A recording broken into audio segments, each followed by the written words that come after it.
तो दोस्तों पिछली वीडियो में मैंने आपको बताया था वेद, उनके चारों उपवेद और उनके रचयिता और उनके ब्राह्मण ग्रंथ।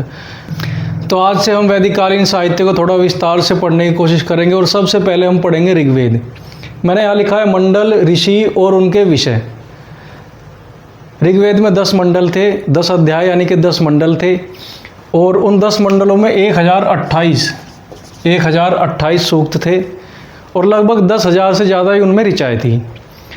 तो आज अलग अलग मंडल को 10 के 10 मंडलों को हम देखेंगे। 8 मैंने यहाँ लिख दिया और 2 बाद में बताऊंगा अगले पेज पे, क्योंकि 10वें मंडल में जानकारियाँ थोड़ी ज़्यादा हैं।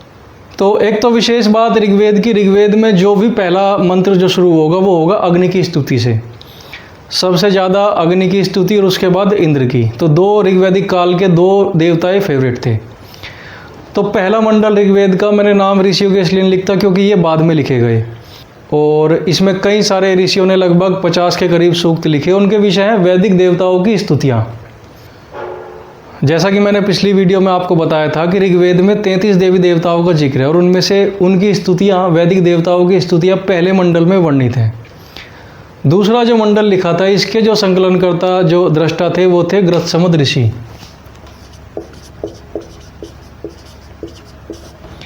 ग्रत्समद ऋषि इसके दृष्टा थे और इसमें विषय थे अग्नि और इंद्र की स्तुतियाँ। उसके बाद जो तीसरा जो मंडल आता है इसके दृष्टा थे विश्वामित्र। विश्वामित्र इसी मंडल में गायत्री मंत्र है दोस्तों।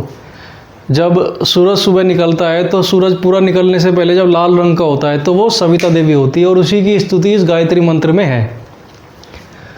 चौथा जो है ये लिखा है वामदेव गौतम।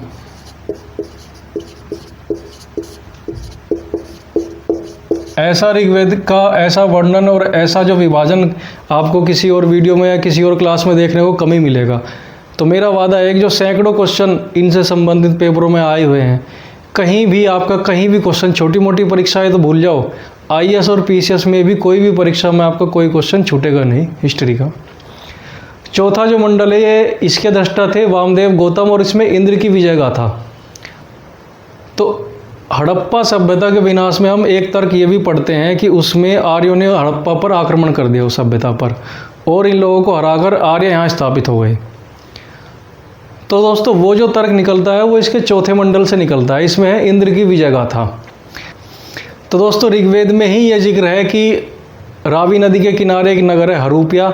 हरूपिया नगर में आर्यों का अनार्यों के साथ एक युद्ध हुआ और जो आर्यों के जो युद्ध के देवता थे वो थे इंद्र। तो इंद्र की सहायता से इन्होंने हरूपिया नगर के किलों को ध्वस्त कर दिया और हरूपिया नगर को जीत लिया। तो मार्टिन व्हीलर जैसे पुरातत्वविद ये बताते हैं कि हरूपिया नगर जो है वो दरअसल हड़प्पा नगर है। हड़प्पा नगर भी रावी नदी के किनारे है। तो वो कहते हैं कि आर्यों ने आकर हड़प्पा नगर पर आक्रमण किया और हड़प्पा सभ्यता का इसीलिए विनाश हुआ। तो इसकी जो कथा है वो यहाँ से निकलती है, इंद्र की विजय गाथा। ऋग्वेद का जो 5वें मंडल के दृष्टा थे वो थे अत्रि। ये 7 ऋषि थे वो शुरुआत के। तो अत्रि ऋषि थे, इसमें मित्रता और मरुतों की स्तुतियों का वर्णन है। 6ठे मंडल के जो ऋग्वेद के दृष्टा थे ये थे भारद्वाज।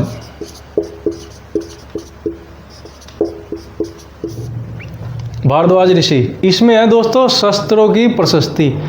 जब भी ऋग्वैदिक कालीन लोग युद्धों में जाया करते थे तो युद्ध में जाने से पहले वे अपने शस्त्रों की पूजा करते थे, उनकी स्तुतियों का गान करते थे। तो उनका वर्णन 6ठे अध्याय में है। ऋग्वेद के 7वें मंडल के जो दृष्टा थे वो बहुत महत्वपूर्ण है। इसके दृष्टा थे वशिष्ठ।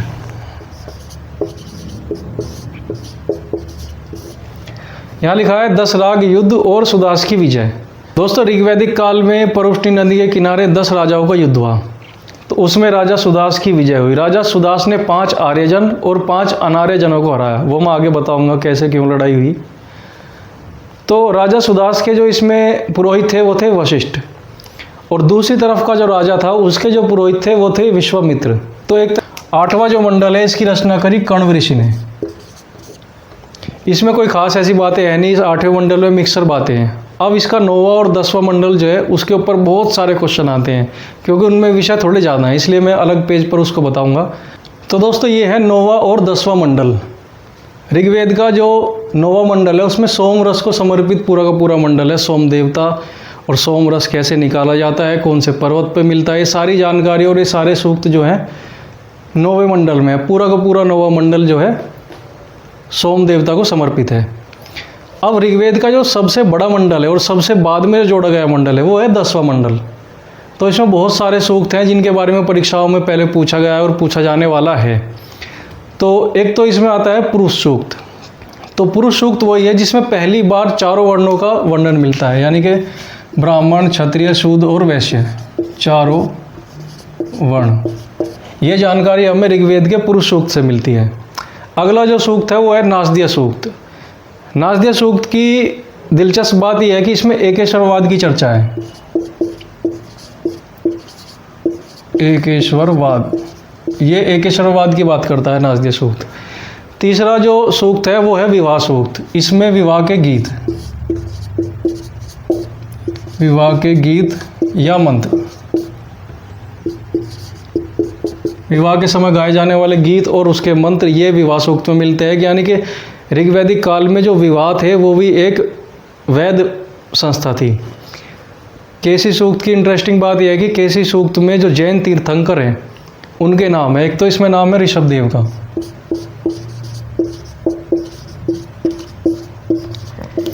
और दूसरे इसका नाम है अरिष्टनेमि का।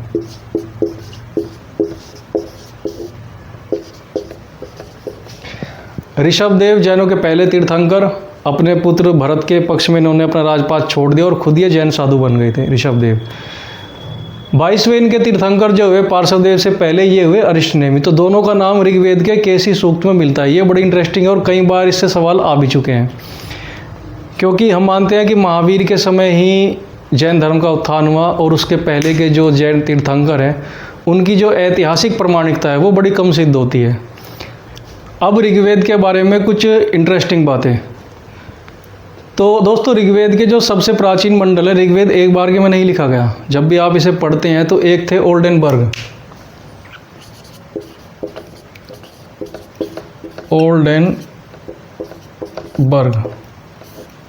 ओल्डेनबर्ग ने ऋग्वेद का काल विभाजन किया और उन्होंने ये बताया कि जो शुरुआत की जो ऋग्वेद के मंडल है वो 1500 ईस्वी में लिखने शुरू हुए और धीरे धीरे इसका जो आखिरी मंडल है जो कि 10वां मंडल है ये 1000 ईस्वी के आसपास लिखा गया।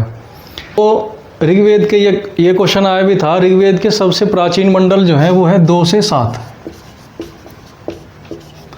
2 से लेकर 7वें मंडल तक इनके प्राचीन मंडल है जिनके कि मैंने आपके दृष्टा के नाम बताए। उसके बाद आगे इसका पहला, 8वां, 9वां और 10वां मंडल, ये सारे मंडल जो है ऋग्वेद के बाद में लिखे गए और 1000 ईसा पूर्व तक ये सारे मंडल लिखे गए। अब आता है दोस्तों इसके भाष्यकार। भाष्यकार का मतलब था जो इनकी टीका लिखते थे, इनको समझाने के लिए सरल तरीके से जिन्होंने अपनी टीकाएँ लिखी। तो सबसे पहले थे स्कंद स्वामी। इन्होंने टीका लिखी 7वीं सदी में। स्कंद स्वामी ने पहली बार ऋग्वेद की टीका लिखी और आसान भाषा में ऋग्वेद को समझाने का काम किया। उसके बाद थे वेंकट माधव और सायण। आज इनकी जो सबसे प्रमाणिक आज जो टीका मानी जाती है वो मानी जाती है सायण की। सायण का आपने नाम सुना होगा। सायण हरिहर और बुक्का के गुरु थे। हरिहर, बुक्का, विजयनगर साम्राज्य की जिन्होंने स्थापना की थी, हरिहर और बुक्का उन्हीं के गुरु थे, सायण इनके मंत्री थे। उसके बाद जो अंतिम बार इसकी जो टीका लिखने का काम किया वो किया दयानंद सरस्वती ने। तो दोस्तों ये बड़ी इम्पोर्टेंट है। और ऋग्वेद में कई सारी महिलाओं की भी स्तुतियाँ हैं, कई सारी महिलाओं ने भी अपने जो सूक्त हैं वो लिखे हैं। कई बार ये क्वेश्चन पेपर में आ चुका है किन किन महिलाओं ने इसने अपना योगदान दिया। तो इसमें थी घोषा, अपाला, लोपामुद्रा, गार्गी। घोषा, अपाला, लोपामुद्रा और गार्गी ये सारी ऐसी महिलाएं थी जिन्होंने ऋग्वेद में अपनी स्तुतियाँ लिखी, अपने सूक्त लिखे। लोपामुद्रा जो थी इसमें अगस्त्य ऋषि की पत्नी थी।